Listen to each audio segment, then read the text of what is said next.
Time to draw a griffin. We've tried a dragon, a pegasus, and I thought it would be fun to try a little griffin. Again, start by doing easy shapes. An egg for the head, round for the neck because it's very fluffy and feathery,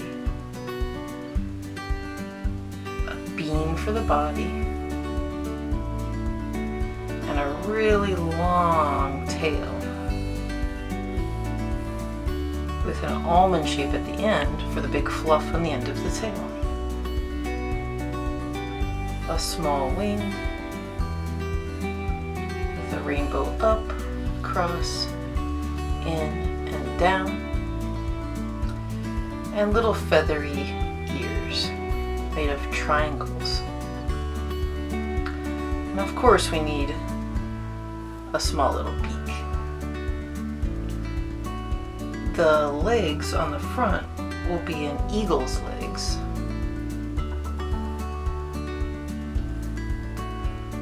So let's add that feathery fluff to the back of the legs and straight lines for the front of the legs.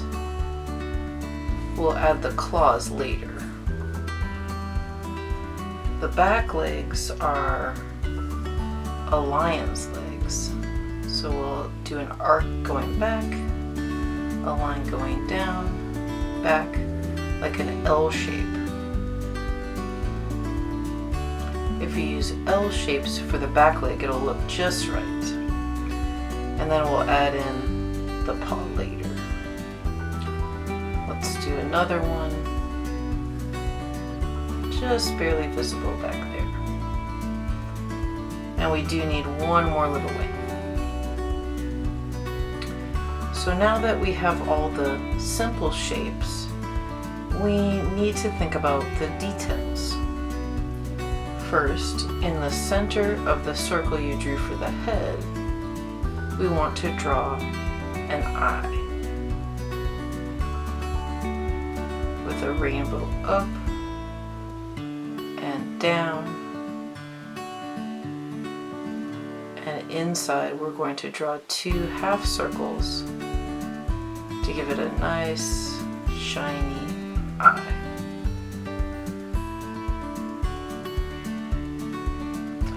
The beak is a little triangle. You can give it a hook at the end and then a small line down and across for the lower beak. You can start erasing some of the lines that you made to create your simple shape sound. We don't need these lines anymore. So why draw them in the first place?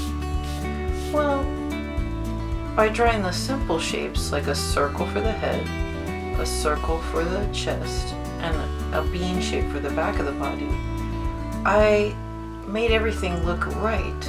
I made it have the right proportion. If I just started drawing with the head might be too big or too small, and it might not look right when I was finished drawing. Did you ever start drawing and draw off the bottom of the page? That's what can happen if you don't plan it out. So we're planning it out. The ears go up, and then let's add some little U shapes to make the feathers. On the back of the head we could add more U shapes, but maybe not too many.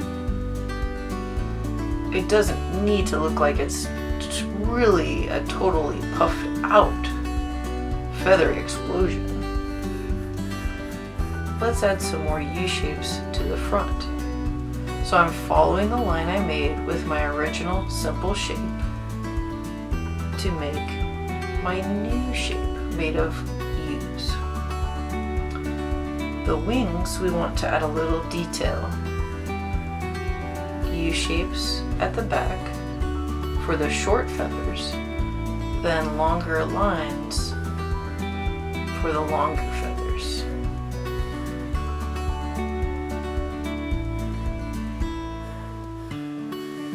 Then we can darken the line we drew for the tail.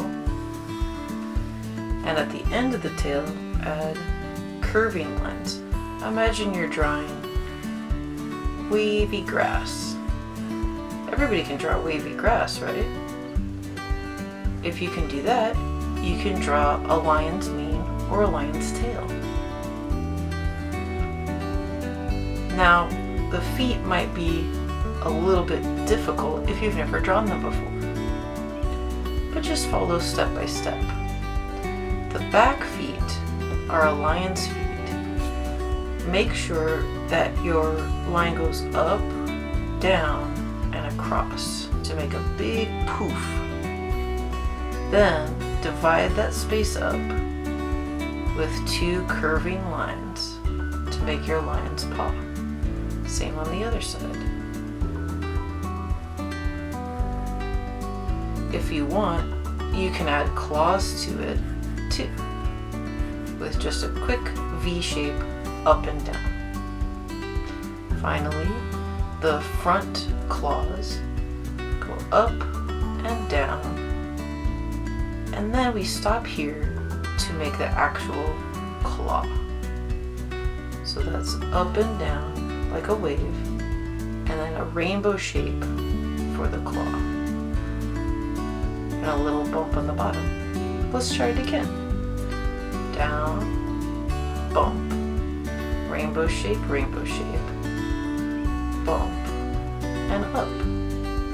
That gives us a really nice claw. You have to do it backwards for the back claw. For the other little arm here, or foot, we don't need to do all 3. We can't really see the back one, and we might only see one of the front claws.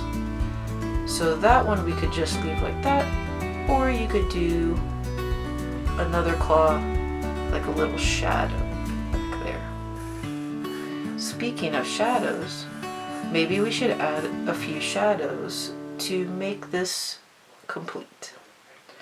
I like to shade out the back leg when I'm drawing animals because I think it gives it a little more depth. Depth means things are going away from you in space. Things far away might get darker or less detailed. If we shade out the back wing and the legs in the back, we can get a nice look. If you're doing this in color, use a darker color. For example, if the Griffin is brown, use a darker brown. We'll add a little bit of shadow under the chin and under the belly. If you want to keep going with the shadow, you could add shadow on the bottom or back of every part of the body. You could add it on the back of the leg. You could add it on the bottom of the feet. You could add it on the bottom of the beak, the little fluffy feathery ears, and even on the bottom of each feather on the wings. This extra step can make it look pretty cool. Sometimes when you're shading, it's hard to think about where the shadows will go. Sometimes it's good to take a little toy. If you have a toy griffin or stuffed animal, you could put a light on it and see where the shadows went. If the light's up here, the shadows will be on the other side and below.